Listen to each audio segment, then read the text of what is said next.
Alright, welcome back to our game as R'lyeh, and it is turn number 8. I skipped turn 7 because nothing happened, as in we stopped, consolidated, gathered some troops together so we could restart our expansion. Just buffing up the expansion parties a little bit. Now we're going for a double expand this turn. The reason I've stopped on turn 8 is both to track how we're expanding and also to talk about diplomatic developments, particularly here in the east. The west is still mostly rumour and guesswork at the moment, with the exception of Marignan, who we've now found down here. So, we had 2 expansions this turn. We lost 6 of these militia. I'm using these militia because they turn gold into troops in provinces that you take relatively quickly. You can recruit a lot of these guys if you want to. Now they're terrible, mostly because they've got 2 prot, but they hit. They have spears. They can repel. They have, they're militia. They're militia, and you can make lots of them, and they bulk out your forces when you need them. So we took 1 province there, which was okay, about 50 income. Down here, 56 income, with a little bit of Dominion on it. Dominion spread's not great, but that's because we've got relatively weak Dominion and no god that's awake yet. So we're only really getting spread from the capital, the temple, and the prophet wherever he happens to stand. Here, our losses were a little bit heavier in that we lost a meteorite guard, 7 lobos, and 2 slave guardians, but we did knock off these Triton troopers and these 4 Shark Knights, and break our way south. What I'm going to do now is come into Tiffian Sea, which is 90, which is the one sea province that splits these 2 sort of peninsula from each other, and allow us to eventually link up north-south. That's really important. Up here we had a couple of choices. We could have gone this way originally from this province, but we went up this way because we talked to Xibalba. And as I said before, you've got sort of 2 choices when you have amphibious or water nations that have to get along next to each other. Either you can try and kick the other person out of the water and kill them, so you then have the water to yourself, or you can try and play nice. I've decided to try and play nice. And Xibalba's demands, played by our good old friend Smokey the Carrion Bear / Wolf Dad / what is he this game? What is he this time? Full automatic gay frog communism. I might stick to Smokey or Wolf Dad in honour of his past accomplishments. It's basically said, look, they need to come down here, take these islands, and maybe go to here. And based on that, that means I'm going to get these 2 provinces as our border, so I don't need to take them imminently. This one would otherwise have been a priority because it's weakly guarded and because it's a kelp forest, which means it's likely to have higher income than, say, for example, Blackwaters. Ocean Lord's a good province, 112 in deep sea, so that's an unlikely combination of factors, but there you are. So, I don't have a formal non-aggression, but we are splitting land.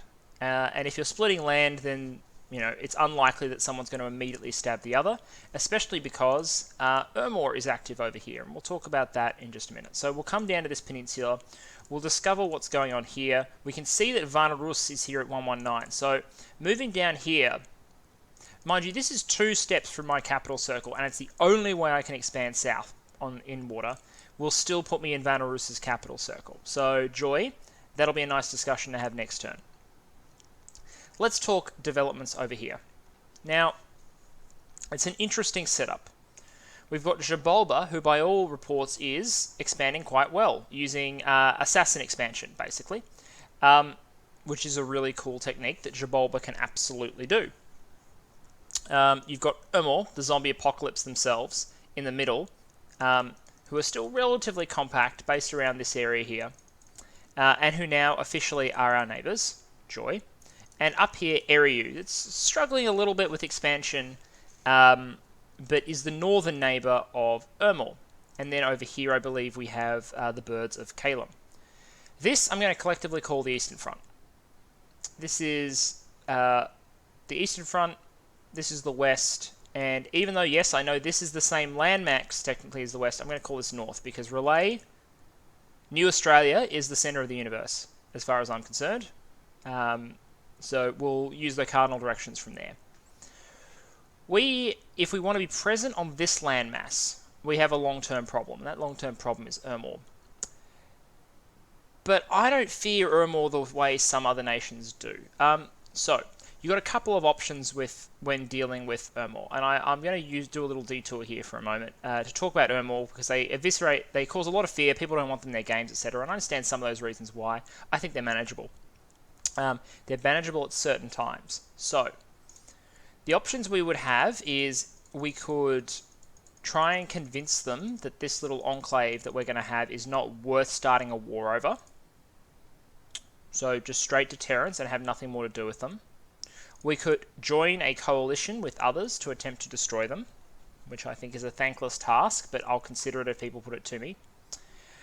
Or we can take advantage of the chaos that they sow in order to advantage ourselves. That's a little harsh, and we'll only do it if we basically have no choice but to save the furniture. So we're going to have to watch the diplomatic developments here. Who attacks Ermor? Right now, it's quite possible that Eriu and Ermor will get into a war, and then we'll gauge how that one goes. And if Eriu has a chance, perhaps we'll aid Eriu. If Eriu is getting dumpstered, then we might salvage as much of Eriu as we can before Ermor can ruin it with their population kill dominion.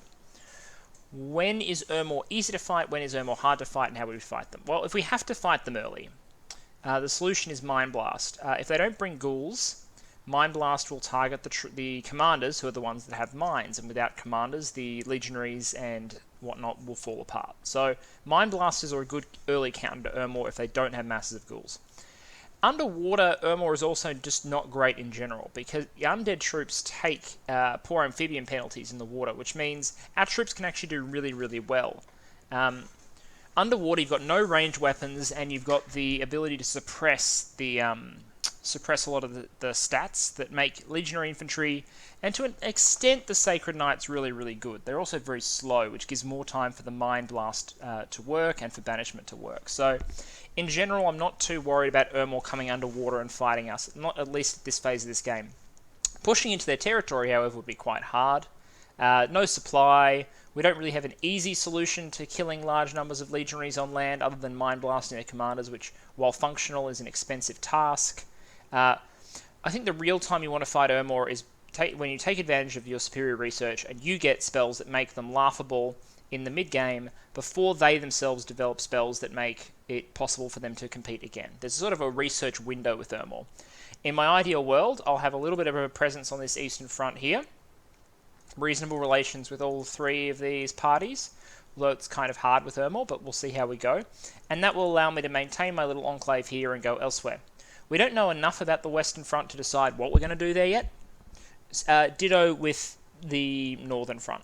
But really what we're going to have to do is tease out where people are at, how the powers are evolving. For the moment, we're content to secure as much of the ocean as possible. We've got a deal that will that will give Xibalba a lot of territory that they probably otherwise couldn't compete for. Like, they could not compete with us for this territory. What would happen is they would take it and we would take it right back. They couldn't hold it. But by giving away that prospect, we might have friendly relations here and allow us to focus efficiently on taking as many of these other sea provinces as possible. While this is a compact map, and I will always have neighbours, the advantage of a relatively large number of water provinces, I think there's 20-something water provinces, we've split away a bunch to Xibalba, means that we're still probably going to land about 4 provinces clear of the average other person. Now, of course, some people will be more or less successful, but if we can take all the ocean and maintain peace and stop, we should end the early game in a relatively good position, albeit one where we're really strung out. But that's okay. I want to get the economy focused first. So, for now, no declarations of hostilities over here, but we'll track that over time. We've struck a deal with Xibalba. As I said, not a non-aggression pact, but a land distribution. And next turn, we'll come back and see what the opinions of Vanelrus are and test out what's happening. So that's turn 8. I'll come back in turn 9 once we've made contact with Vanelrus.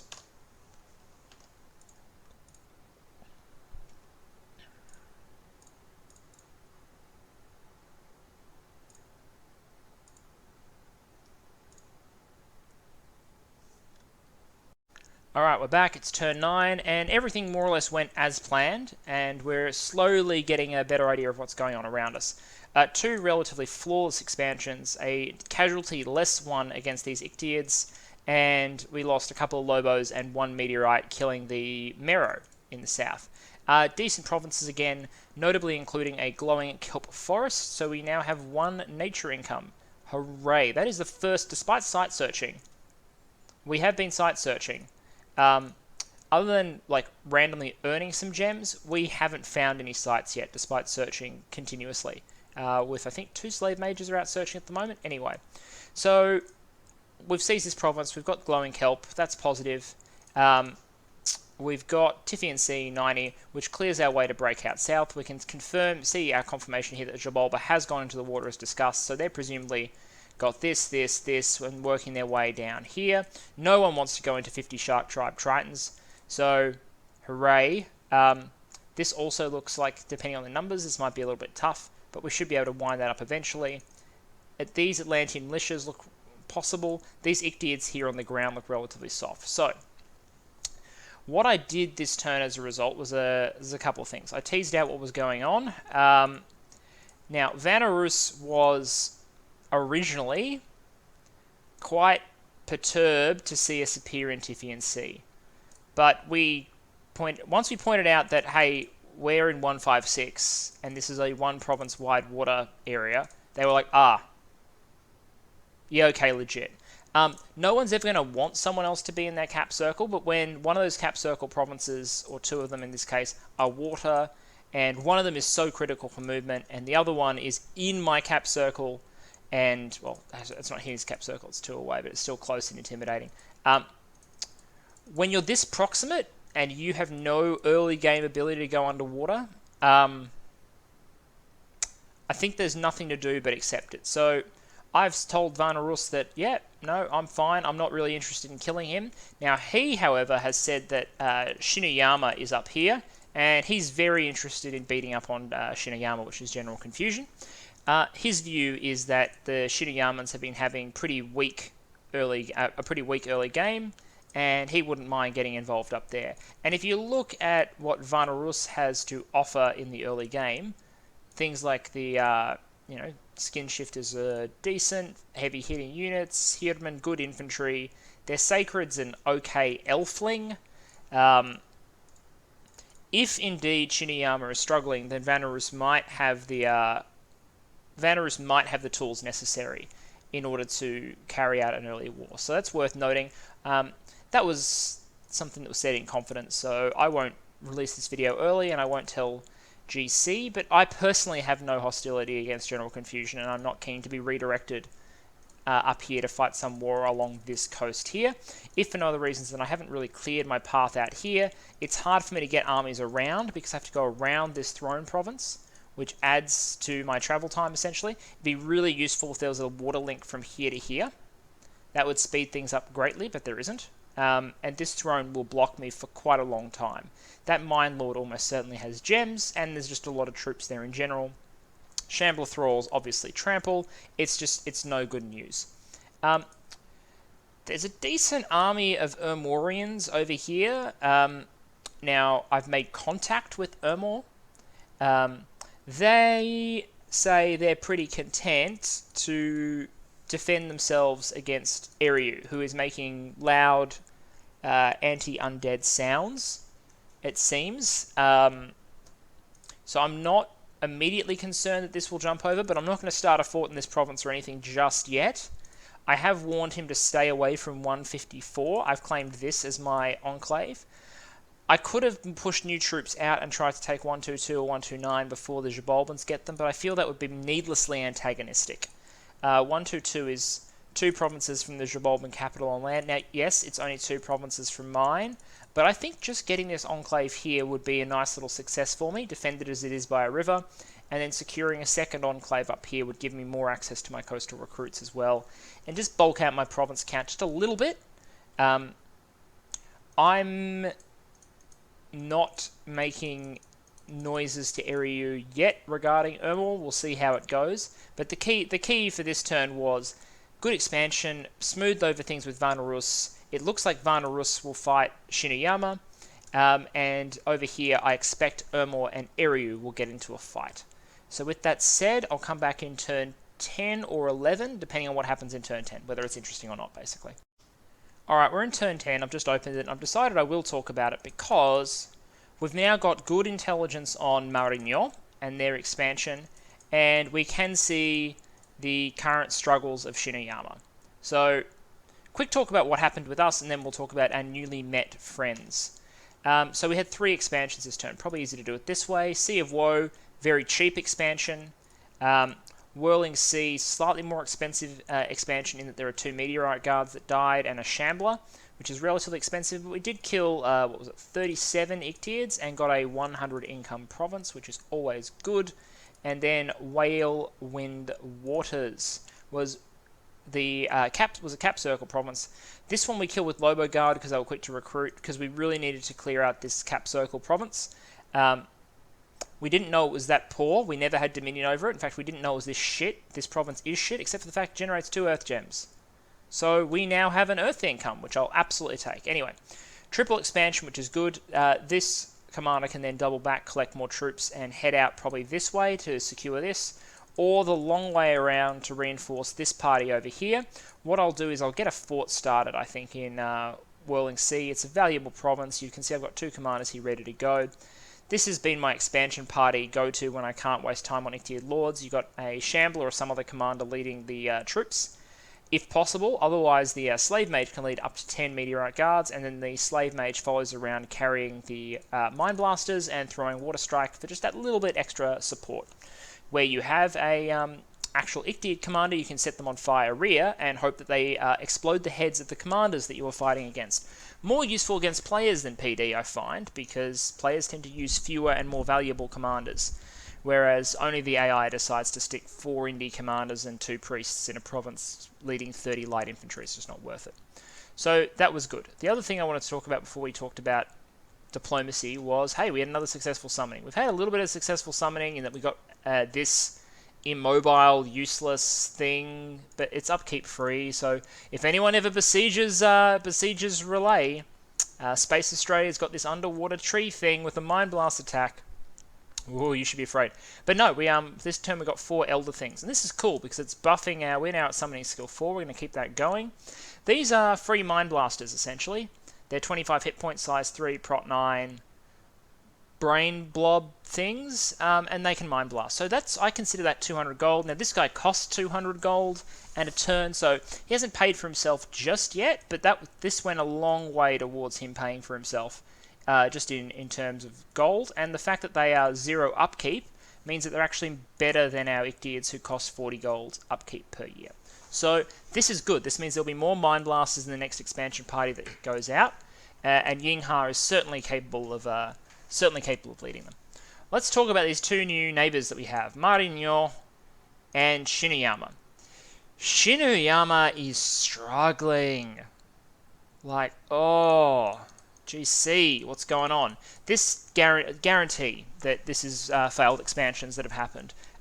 Obakemono are not efficient units, but they're quick to recruit relative to their combat power. So the fact he's using a bunch of Obakemono suggests to me he was desperate to just get something and break out. We don't know how much land he's got going out this way, but the fact he hasn't cleared these Amazons and Jade Maidens, and that Vanarus has pushed up and quite possibly will be in his cap circle soon, is problematic. Now, Obakemonos, and to a lesser extent the much more efficient Daibakemono,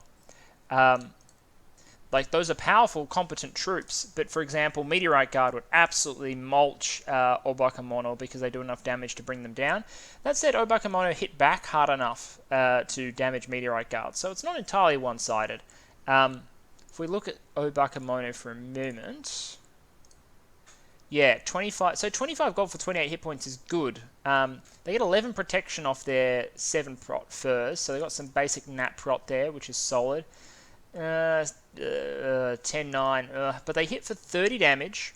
They are undisciplined, which is kind of shit. But they only cost 2 resources and 4 recruitment points. Now that to me says the lands of Shinuyama must be freaking full of these guys. Like, if recruitment points are a measure of how easily you can find and train these individuals, resources are measures of their equipment, and gold is a measure of geez, it's holistic, isn't it? How much money these units actually demand for their services in terms of like pay and logistical support staff and all that sort of thing. So Shamblers are famously expensive because they're arrogant assholes that demand lots of money. Obakemono don't seem to want to be paid too much relative to their size. Certainly a lot more than a human-sized one. The Daibakemono, probably in its long bow form, is a much more efficient unit, and it's got marginally fewer hit points, sure, It costs way more resources and recruitment points. But you get 17 prot, attack 11, defense 11. You get now disciplined. They're still dark visioned. And you still get to carry this Nodachi. So they carry a two-handed sword as if it's a one-handed sword, apparently. Note that the katana is a two-handed sword as well. So they're carrying basically a great sword on their hip, and they've got a longbow. You'd think that a longbow for something the size of a Daibakemono wouldn't actually look as large as it is. This looks relatively big compared to the person. It looks like a more curved Yumi. I would expect that to be something bigger than an ordinary longbow, but hey, that's what they're using. They're in samurai armor. They're good troops. So Shiniyama's got a good troop lineup. It just hasn't worked for him so far. Now we are in turn 10, so if he's got a dormant expander or something like that, it'll wake up soon. So he might be fighting on with messed up scales, but it's hard to tell at this point. We'll keep an eye on him, but it seems that what Vanna has told us is true. GC is struggling. Marignon looks to have gone relatively well. So Marignon is here, and we can confirm 2 provinces from the cap here, 3 provinces from the cap down here. But we'll make sure that we can come through Silver Wall and go over here. I think it's a small price to pay, and I like little enclaves. Enclaves are a great thing for R'lyeh to have because they're usually not worth taking in more ways than one. Most people don't want to start a war over one province. They'll be full of star children, so most people don't want to get assassinated taking one province. And for you, they give you a place to recruit star children. They give you free hybrids, like 1 or 2 every turn, which is nice. Enclaves are cool. So Marignon looks to be in better shape. The fact that this expansion party is Flagellants and Knights of the Chalice, presumably mostly Flagellants, says to me that they've probably got a very big Bless, and it's probably already online, because they're clearly expanding using Bless troops. So this will not be Scales Mari. You can do Scales Mari, but I guess if you have Recruit Everywhere Sacreds, like the Knight of the Chalice, for example, if you have a Recruit Everywhere Sacred, then other than making sure you've got production and maybe some order to get a bunch of them, and you can always use Flagellants if you don't, then I think you're good to go Bless. I mean, you get the free Fire Bless points, the free Astral Bless points. Like, Mari screams for a Bless for its Recruit Everywhere guys, but you could hypothetically do Scales Mari. Maybe use Royal Guard. Your mage lineup's actually pretty decent, all things considered. They vary. I mean, things like an Inquisitor are not things you would normally rush. Like, you wouldn't normally go, oh, I'm going to pay 135 gold for an old Fire 1 Priest 2 with 7 research. Like, it's not something you'd normally rush towards, so this is at one end of the spectrum. But, you know, they've got some big high-level mages. They got recruitable Holy Threes, which is something. Architects, which are Masons, they are able to upgrade fortresses, so quite good. The Witch Hunter is a decent mage in some ways because you can throw it into communions. You wish you had more diversity in them. So I can see it happening, but no, the Bless strat is what we expect. And I have no intention of tangling with Bless strat Marignon on land early game. So Sedong Knight is definitely going to be a friend, I think. He's not a target. He's someone we can work with because invading Bless strat Marignon as R'lyeh is not going to be viable. So if you can't beat them, join them. Anyway, that's turn 10. Those are our 2 new neighbours and where we roughly stand on them. We're monitoring this Eriyu Ermor situation. Ermor appears to have moved their troops off for the moment. I'm going to come back. I'm going to do one more turn. I reckon I'll do turn 11 in this video cut.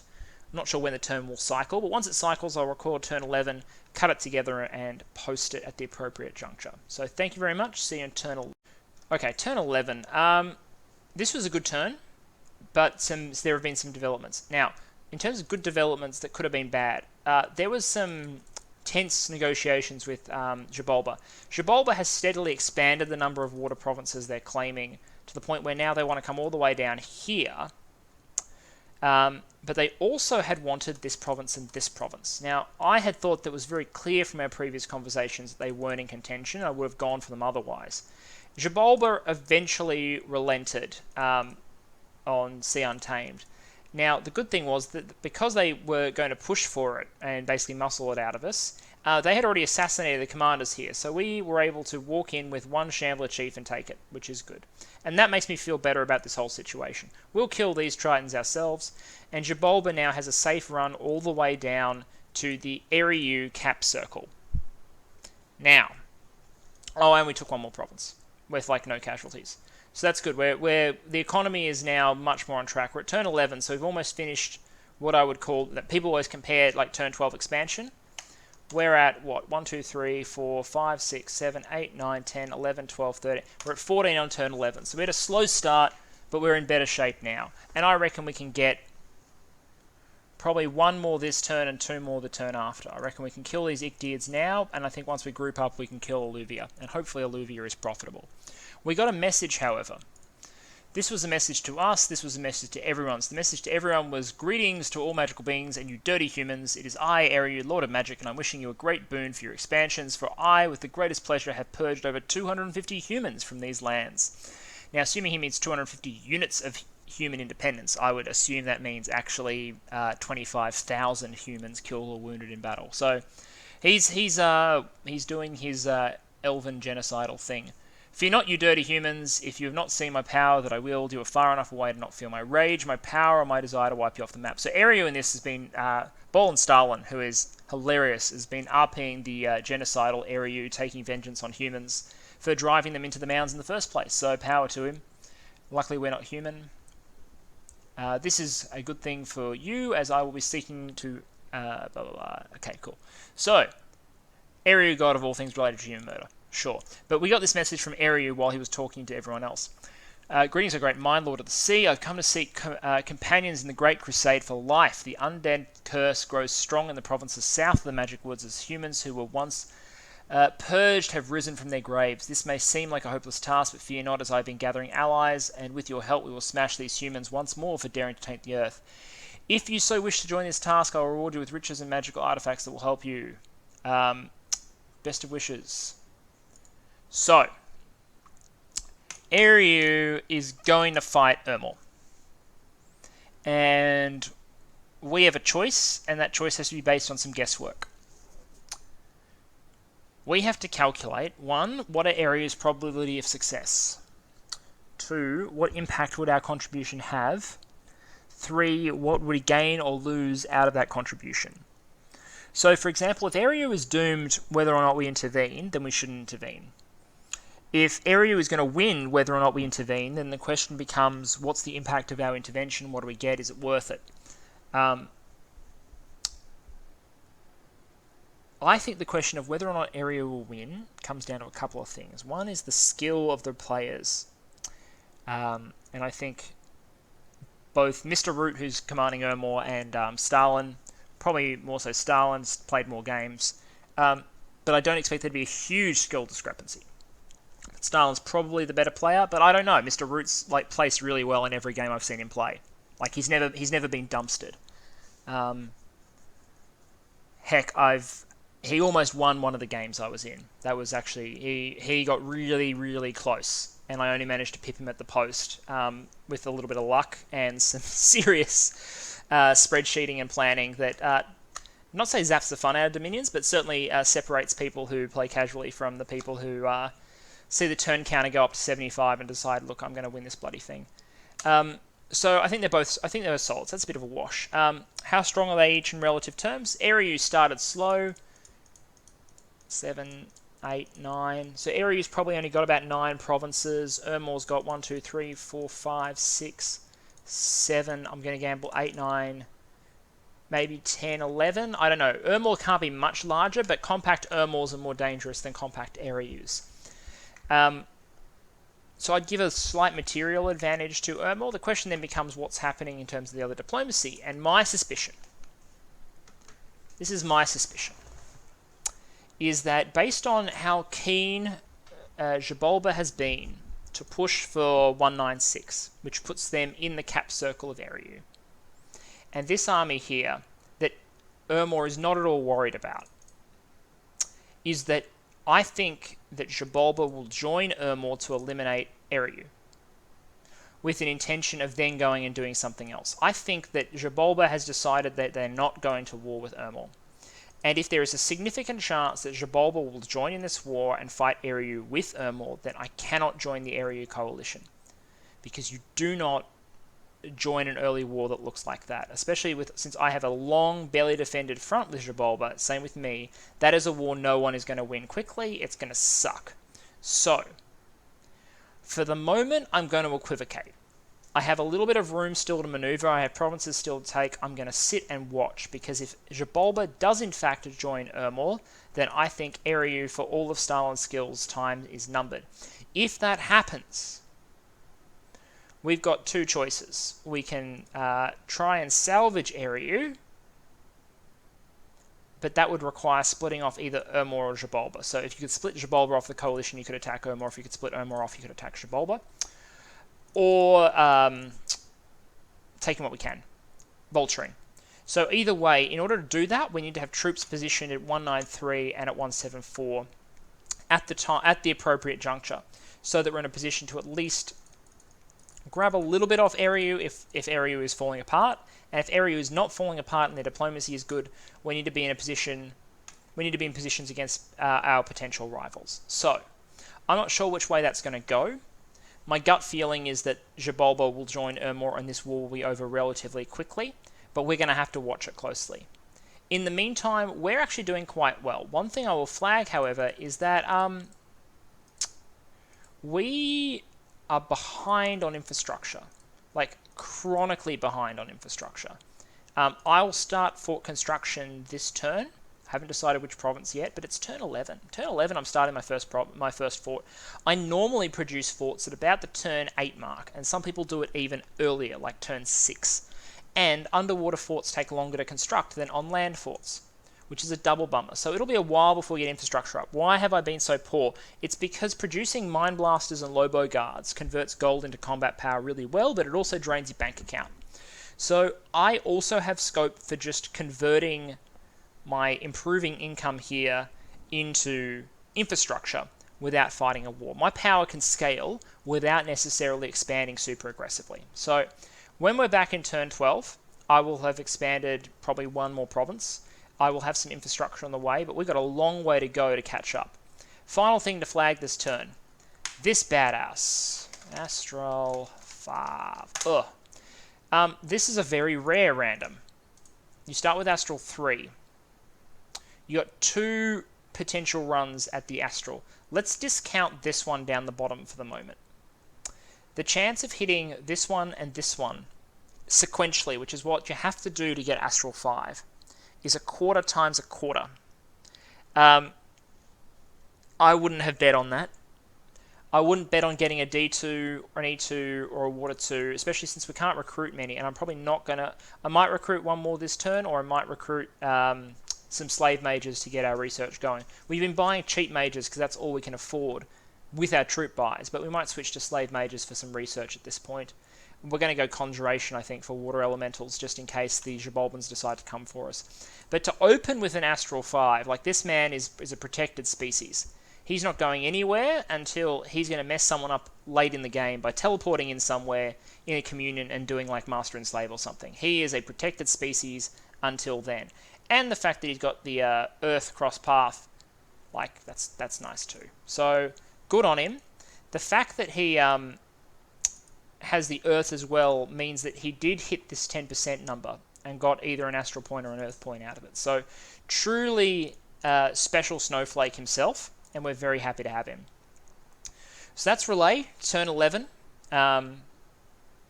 Got some choices in front of us, but we've certainly clawed back from an early weak expansion.